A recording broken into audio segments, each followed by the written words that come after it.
Números 14, tem uma palavra de Deus para a tua vida. No versículo 6 diz assim: E Josué, filho de Num, e Calebe, filho de Jefoné, dos que espiaram a terra, rasgaram as suas vestes e falaram a toda a congregação dos filhos de Israel, dizendo: A terra pelo meio da qual passamos a espiar é terra muito boa.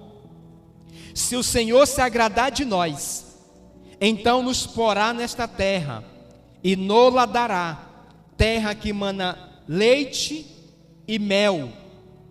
Tão somente não sejais rebeldes contra o Senhor, e não temais o povo desta terra, porquanto são eles nosso pão.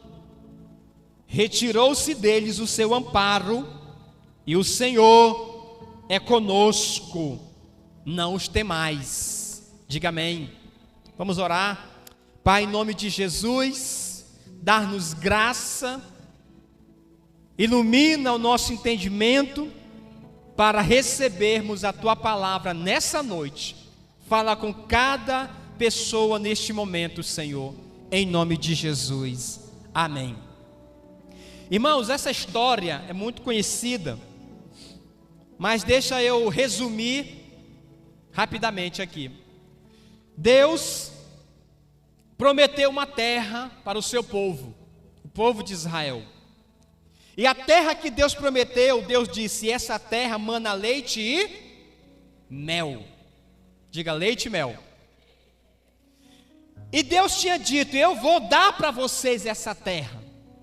Vocês vão possuir essa terra, porque eu estou garantindo a vocês a possessão dessa terra. O que acontece?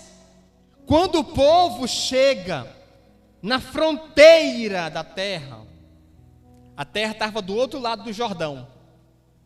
Moisés levanta 12 líderes, 12 homens, cada um de uma tribo de Israel. E Moisés disse: vocês vão espiar a terra, vocês vão percorrer a terra e vocês vão olhar como é a terra. E vocês vão trazer um relatório e também vão trazer um fruto da terra.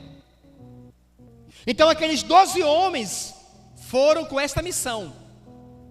Eles entraram na terra prometida, na terra de Canaã. E eles percorreram durante dias aquelas terras, olhando os riachos, olhando as cidades, olhando os frutos. Mas uma coisa, eles olharam mais do que deveriam olhar. Eles olharam para as pessoas, os moradores da terra. E aqueles moradores daquela terra, a Bíblia diz que eles eram gigantes. Gigantes, os anaquins. O povo de Anak eram homens grandes. Inclusive Golias, que Davi vence, ele era descendente dos anaquins. Homens de 3 metros de altura. Então aqueles 12 homens, quando viram os gigantes, se apavoraram. Quando viram aqueles homens grandes, fortes, eles entraram em pânico. E eles então desacreditaram que era possível eles possuírem aquela terra. Então eles retornam para Moisés, eles retornam para o povo, trazendo um fruto da terra, um cacho de uva, que a Bíblia diz que era obrigado 2 homens para carregar. Eu lhe pergunto, era ou não era grande? Um cacho de uvas para 2 homens carregar? Era assim o fruto da terra. Prova que a terra realmente era uma terra que manava leite e mel. Era uma terra abençoada. E eles voltam e chegam para Moisés e para o povo. Irmãos, dos 12 homens, dos 12, 10 não acreditaram. 10 começaram a murmurar, começaram a reclamar, começaram a dizer: Moisés, é impossível nós conquistarmos aquela terra. É impossível, porque lá tem gigantes. E nós somos como gafanhotos diante desses gigantes. Eles vão acabar com a gente. Não tem possibilidade da gente entrar naquela terra e possuir ela. Irmão, sabe o que eles fizeram? Esses 10 homens, eles conseguiram, com a murmuração deles, com a incredulidade deles, eles conseguiram contaminar toda a multidão daquele povo. Olha como a murmuração, como a incredulidade, ela causa prejuízos. 10 homens murmurando, 10 homens dizendo que não tinha possibilidade, 10 homens dizendo que eles eram gafanhotos, se comparado aos gigantes. Eles contaminaram a multidão, e o povo começou agora a murmurar todinho. E o povo começou a reclamar para Moisés, dizer: Moisés, tu nos trouxe aqui foi para nos matar, Moisés. Tu nos trouxe aqui foi para a gente morrer nesse deserto. Era melhor ter ficado no Egito. E sabe o que aconteceu? Diz a Bíblia, irmãos, que eles preferiram substituir Moisés. Eles disseram: vamos fazer o seguinte, vamos levantar outro líder para nos levar de volta. Olha como a murmuração e a incredulidade, o que ela faz no meio de um povo. Além de contaminar o povo, ela leva o povo também à rebeldia. Porque aquele povo já tinha um líder. Quem era o líder deles? Moisés. E eles já tinham visto Deus usar tantas vezes a vida de Moisés. Mas agora, eles querem substituir Moisés. Eles querem levantar outro líder e colocar Moisés de fora. Porque eles se deixaram contaminar pela murmuração. Escute o que eu vou dizer para você aqui hoje. A murmuração, a incredulidade, ela tem poder de destruir uma família, de destruir uma amizade, de destruir uma igreja, de destruir uma cidade, de destruir um país. A murmuração, irmãos, causa danos terríveis. Trazendo para a igreja, eu já ouvi testemunhos, relatos de igrejas que acabaram só por causa de murmuração no meio da igreja. Porque toda murmuração é um tipo de fofoca. Quando eu estou murmurando, falando assim: eu não gosto disso na igreja, eu não concordo com isso do líder, isso está errado aqui na igreja. É uma murmuração, mas que ao mesmo tempo é uma fofoca, que eu estou passando para outra pessoa, e a outra pessoa vai passar para outro, e outro, e outro, e logo, logo, todo o povo está contaminado com a murmuração. Então, quando aqueles 10 homens começaram a murmurar, eles foram contaminando 1, 2, 3, 20, 30, 100, 1000, 2000, 10 mil, 100 mil, 1 milhão de pessoas. Cuidado com a murmuração na tua boca. Cuidado, irmãos, com a incredulidade. A incredulidade, ela impede o milagre da gente. Quando Jesus chegou na cidade dele, de Nazaré, ele era conhecido ali. Ele cresceu em Nazaré. As pessoas conheciam Jesus. E quando Jesus foi fazer milagres no meio do povo que ele cresceu, o que a Bíblia diz? Ele não pôde fazer milagres ali por causa da incredulidade do povo. A incredulidade impede os milagres na minha vida, na sua vida, nas nossas vidas. Esse povo, irmãos, eles tinham uma promessa. Deus tinha dito: eu vou dar para vocês a terra. Mas eles foram mais incrédulos. Eles aceitaram mais o que eles estavam vendo. Eles se tornaram mais crentes de forma negativa, de que os gigantes eram mais fortes do que eles. Eles acreditaram foi nisso. Esses gigantes vão nos vencer. Esses gigantes vão nos derrotar. Porque é assim. Aquilo que você acredita vai acontecer ou de forma positiva ou de forma negativa. Eles acreditaram que eles eram o quê? Gafanhotos. Olha aí para você ver. No verso de número 33 do capítulo 13. Diz assim: também vimos ali gigantes, filhos de Anak, descendentes dos gigantes, e éramos aos nossos olhos como gafanhotos, e assim também éramos aos seus olhos. Está vendo? Eles acreditaram que eles eram o quê? Gafanhotos. Eu sou um gafanhoto diante desse gigante. Quantas pessoas se veem de forma negativa? Quantas pessoas, irmãos, veem de forma negativa a família dele? Ah, minha família não. A pessoa está vendo negativo. E se ele vê negativo, se ele vê de forma errada, se ele vê de forma incrédula, assim vai ser. O texto diz: nós éramos como gafanhotos aos nossos olhos e éramos também aos olhos deles. Porque quando você não acredita que você pode, o inimigo fica mais forte sobre você. Quando você acredita que você não consegue realizar, o inimigo então se fortalece muito mais.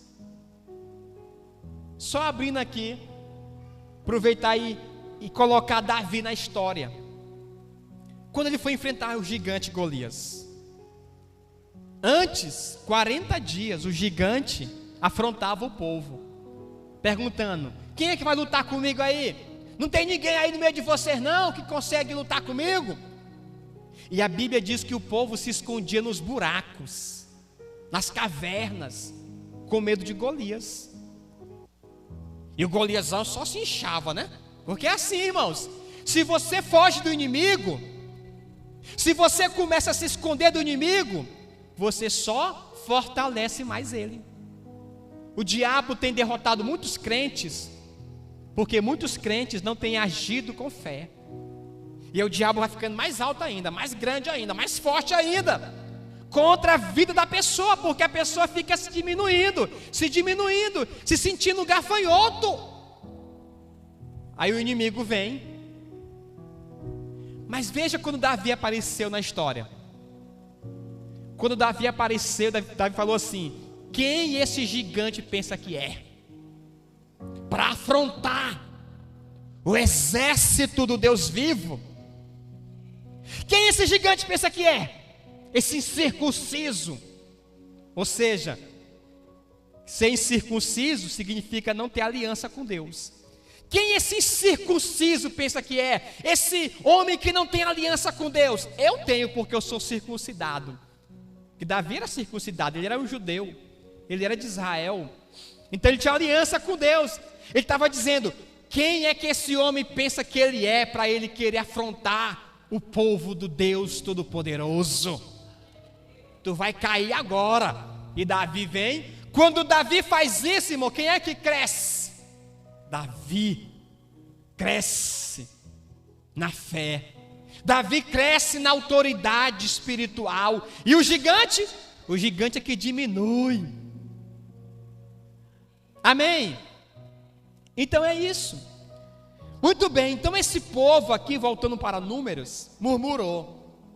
Mas olha agora que lindo, a atitude de dois homens, dos 12, Só 2. Quem foram eles? Josué e Calebe.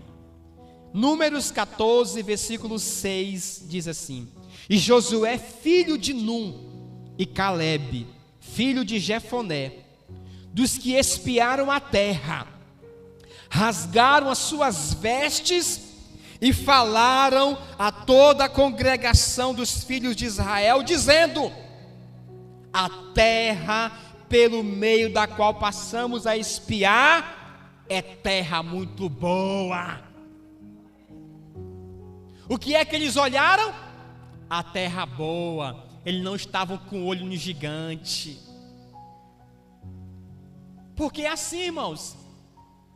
Você pode ter no mesmo lugar 10 pessoas, 12 pessoas, e você for conversar com cada uma delas, cada uma conta a história de um jeito. Cada um conta a história de um jeito. Mas estavam no mesmo lugar. Qual a diferença? A visão, a fé. Tinham 12 homens ali, andaram pelo mesmo caminho, viram as mesmas coisas, mas 10 não acreditaram. 2 disseram: é possível, a terra é muito boa. Aleluia. Agora veja esse versículo aqui. Esse versículo, irmãos, é maravilhoso demais. Versículo 8 diz assim: se o Senhor se agradar de nós, então nos porá nesta terra e nola dará, terra que emana leite e mel. Então somente não sejais rebeldes contra o Senhor, e não temais o povo desta terra, porquanto são eles nosso quê? Nosso pão. Retirou-se deles o seu amparo, e o Senhor é conosco, não os temais. Meu Deus, como é que os 10 se viram? Como? Gafanhoto. Como é que Calebe e Josué viam o gigante? Como pão. Como pão. Vamos rasgar nos dentes.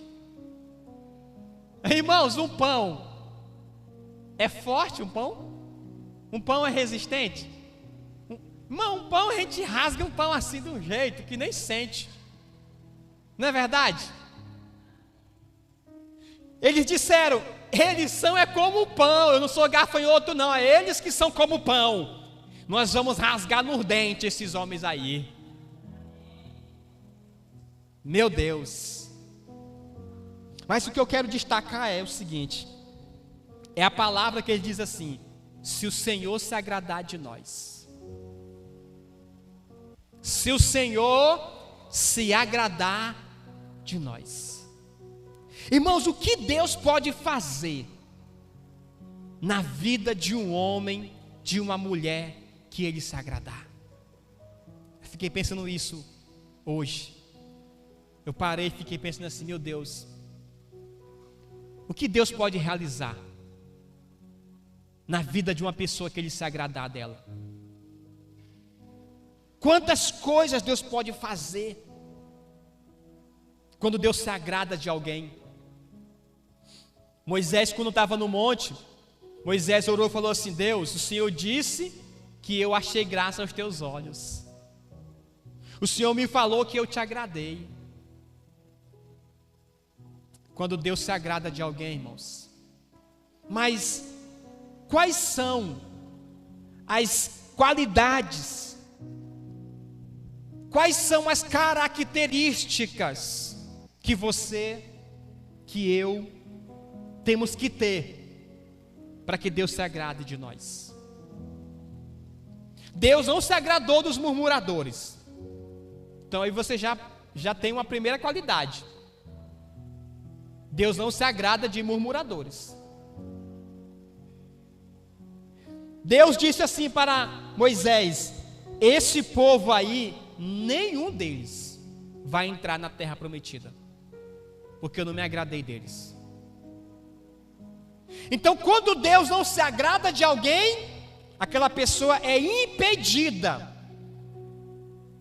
de acessar a bênção, o milagre, a terra prometida. Mas quando Deus se agrada, olha o versículo de número 24, diz assim: porém o meu servo Calebe, porquanto nele houve outro espírito, e perseverou em seguir-me, eu o levarei à terra em que ele entrou, e a sua semente a possuirá em herança. Quando Deus não se agrada, Deus bota fora. Mas quando Deus se agrada, Deus diz assim: eu vou colocar ele dentro da terra que ele olhou. Aleluia. Então Deus se agradando de uma pessoa, Deus abre portas para essa pessoa. Deus se agradando de uma pessoa, Deus move os céus e a terra para abençoar essa pessoa. Sim ou não? Um dia eu conversando com a Evelyn, ela falou assim: pai, o senhor gosta mais da Sara, né? Eu disse: não, filha, é sim, o senhor gosta mais da Sara. Disse: nunca um pai e uma mãe de verdade vai gostar mais de um filho do que do outro. Não existe, irmão, um pai verdadeiro, uma mãe verdadeira não faz isso. Mas escute isso. Escute isso. Mas parece que em toda a família tem alguém que o pai gosta mais, né? Parece, né? Mas não é o pai e a mãe que gosta mais. O segredo não está no pai nem na mãe. O segredo está, sabe de quem? No filho, na filha. Nenhum pai vai sair voluntariamente dizer assim: eu prefiro é fulano. A não ser aqueles pais que você sabe por aí, né? Tem esses casos aí de pai e mãe que age completamente fora do padrão de um pai e uma mãe realmente bíblico. Eu estou falando de pais e mães que entendem o papel dele como pai e mãe. Eles vão tratar seus filhos com amor igualmente. Mas tem os filhos, aqui que está o mistério. Tem filhos, irmãos, que sabem acessar o coração dos pais mais do que outros.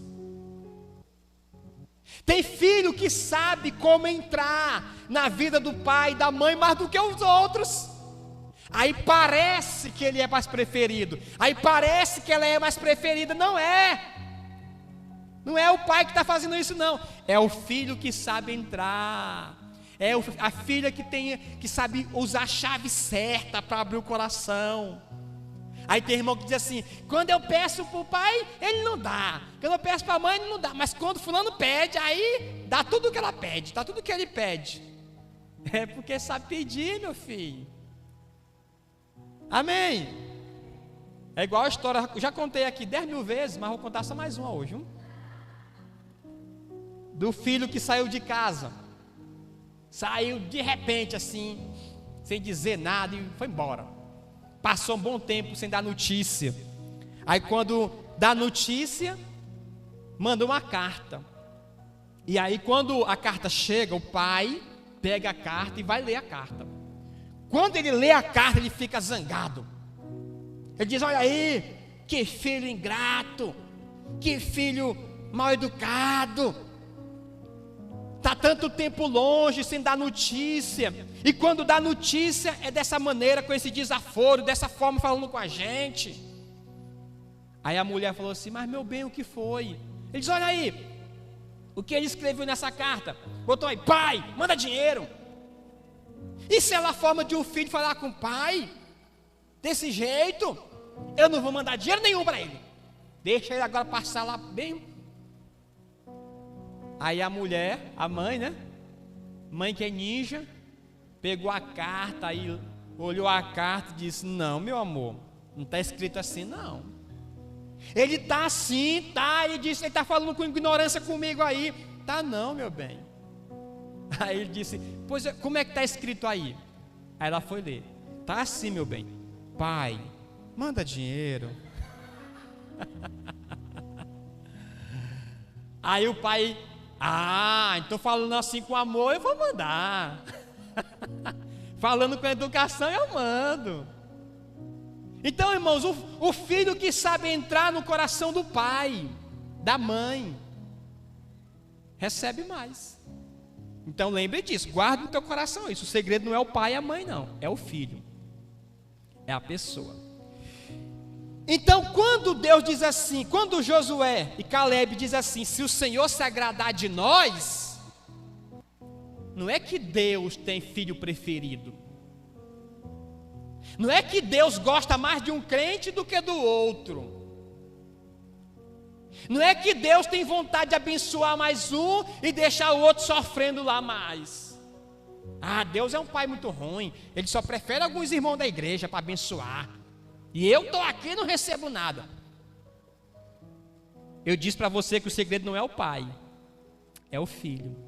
É a atitude do filho que faz o pai abrir o coração. Diante de Deus é a mesma coisa. Deus não está, irmãos, fazendo acepção de pessoas. A Bíblia diz que Deus não faz acepção de pessoas. Mas por que tem crente que é mais abençoado? Por que tem crente que vive uma vida espiritual mais abundante do que outros? Por que tem crentes que têm uma vida de fé, de conquista mais do que outros? O segredo está nele, no que ele está fazendo, naquela pessoa. Por que Deus se agradou de Caleb e de Josué? Por que Deus disse que eles dois iriam entrar na terra prometida? Aí nós temos que olhar o que eles fizeram. Aí nós temos que olhar quais as qualidades, atitudes, características de Caleb e de Josué. E ao descobrir elas, colocar em nossas vidas. Se esses dois homens fizeram isso e Deus se agradou deles, se eu também fizer, Deus vai se agradar de mim. Aleluia!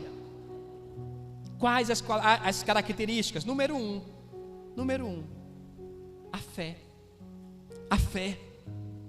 Eles eram homens de fé.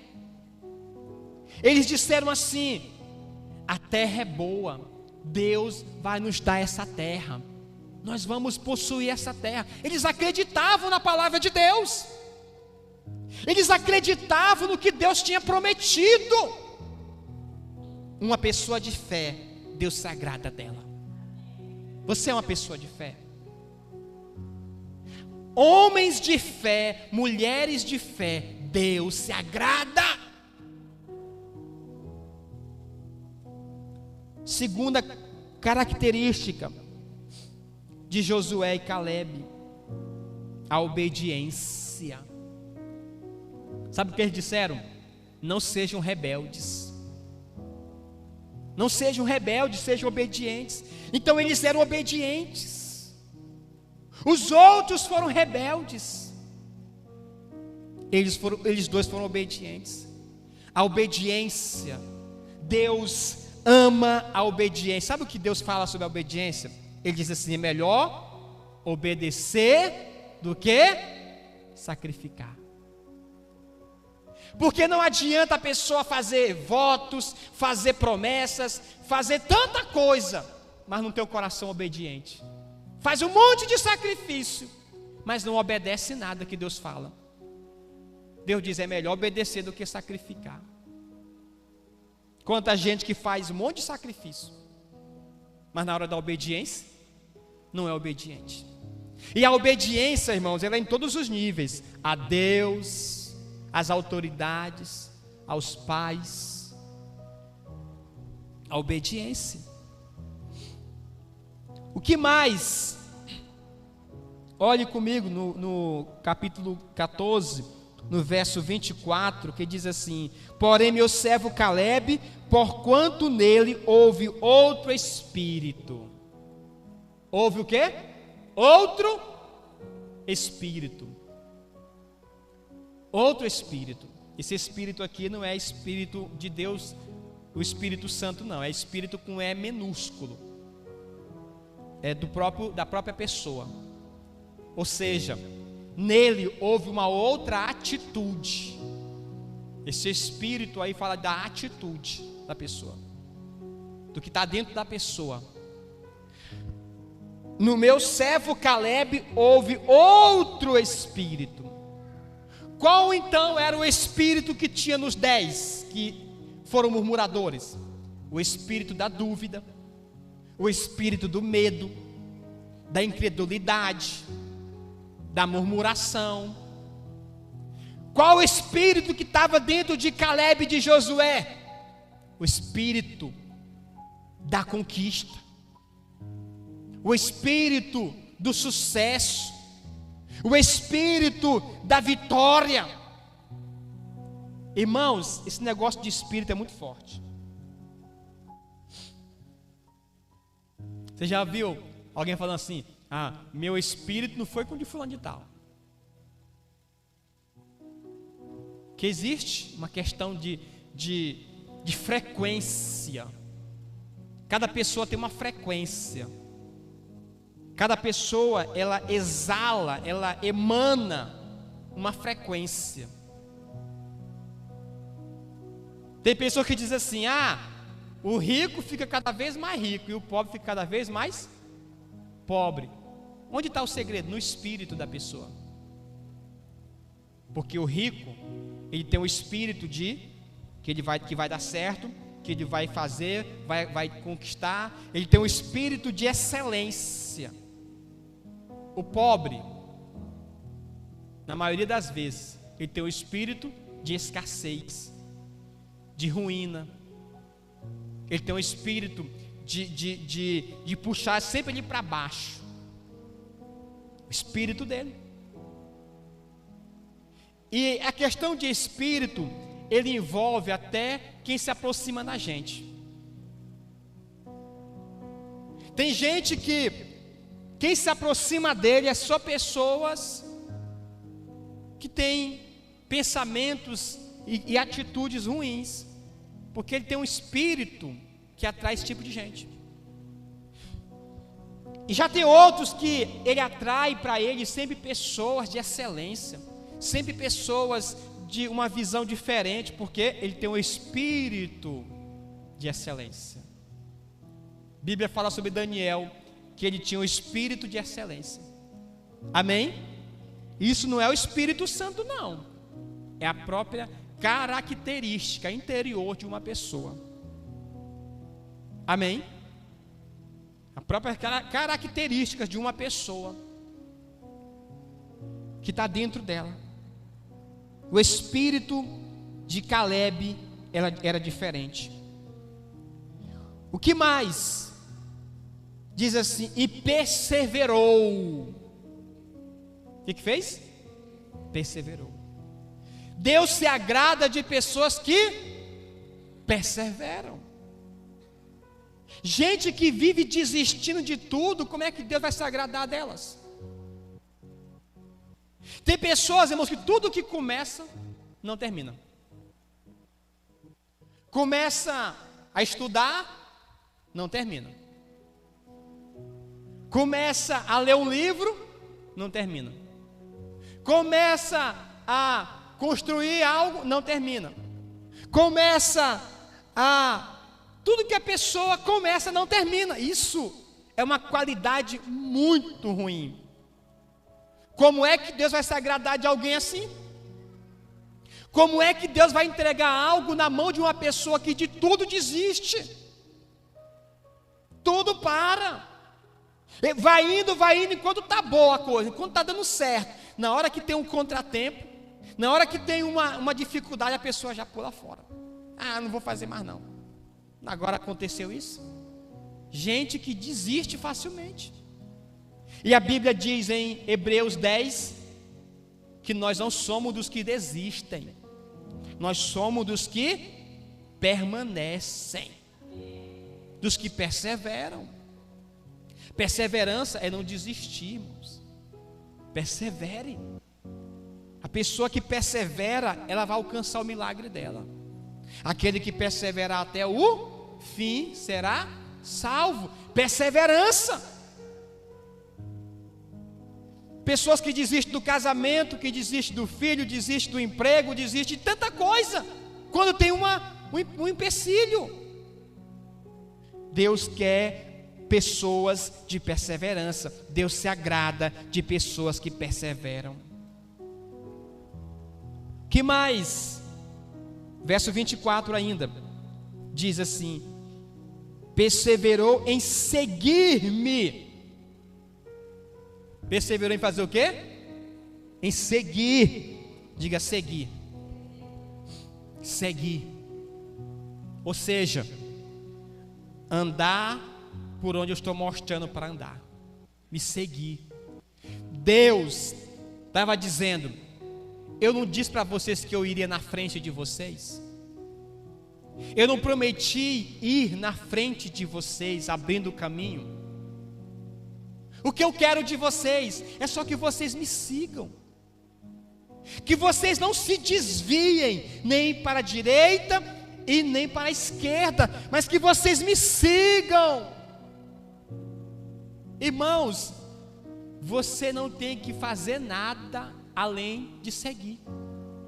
Deus só quer isso, que você siga. Jesus falou assim: quem quiser seguir-me, tome a sua cruz, negue-se a si mesmo, siga-me, siga-me. É só eu seguir. Ele está indo na frente, ele disse: eu vou à tua frente. Irmãos, se ele prometeu ir na nossa frente, eu só tenho que seguir.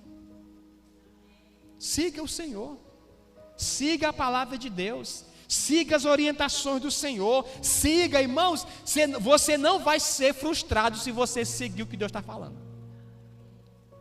Você não vai sair derrotado se você seguir o que Deus mostra, o que Deus diz. Quantos crentes que não estão seguindo o que Deus está falando, que não está seguindo a palavra, que não está seguindo a orientação da fé. Tem gente que vai pedir um conselho para a gente, chega lá: pastor, está acontecendo isso. Eu vim aqui para conversar. Aí a gente conversa, orienta, mostra as possibilidades, mostra as opções. Quando a gente pensa que a pessoa vai fazer, quando a pessoa sai, faz tudo diferente. Aí o destroço vem, fez tudo diferente. Quantas vezes a gente vai orar e diz: meu Deus, me dá uma direção, ó Senhor, me mostra uma luz, meu Deus, me revela algo, Senhor. Aí Deus dá aquela luz, aquela direção para você, mas a pessoa sai dali, aí passa um tempo, faz tudo diferente. Vai orar: Senhor, me dá uma direção para esse casamento, Deus. Aí Deus fala assim para ela: persevera para ele, acredita, perdoe, ame. Ah, tá bom, Senhor. Fazer. Aí quando vê a cara do indivíduo, eu não vou perdoar não, vai cair fora da minha vida. Porque a gente, irmãos, tem dificuldade de seguir. Você lembra daquele tempo, quando você era criança? Eu fiz muito isso com a minha lá em casa. Eu colocava elas assim em cima dos meus pés, aí eu ia fazendo assim com elas, né? Andando com elas assim, porque eu queria que elas andassem no mesma marca dos meus pés, no mesmo ritmo que eu estava andando. Amém? Aí tem uma história que diz assim, que é chamado rastros na areia. A pessoa estava indo com Deus, de mãos dadas, andando na areia. E andando, ela olhava para trás, aí ela via as marcas dos pés de Deus e dos pés dela. Ela ia alegre, feliz. De repente, começou a vir confusão, problema, lutas na vida da pessoa. Aí a pessoa olhou para trás, aí só via agora uma marca de pé. Aí ela começou a dizer: Senhor, na hora que eu mais precisei que o Senhor estivesse do meu lado, o Senhor me deixou sozinho nessa luta. Na hora que eu mais precisei que o Senhor me guiasse, me conduzisse, o Senhor me deixou sozinho. Aí Deus falou com ele assim: meu filho, essas marcas que você viu na areia não são suas, são minhas. Quando a luta veio na tua vida, sabe o que eu fiz? Eu te peguei, foi nos braços, e te carreguei, foi nos braços. Essas marcas na areia é os meus pés. Eu estava te carregando nos braços. Na hora que você estava na luta, eu estava te segurando nos braços, para você não cair. Então siga Deus, siga a direção dele, irmãos. Você não vai ser frustrado. Se o Senhor se agradar de nós, Ele nos porá nessa terra e nos dará terra que emana leite e mel. Diga glória a Deus. Se coloque em pé em nome de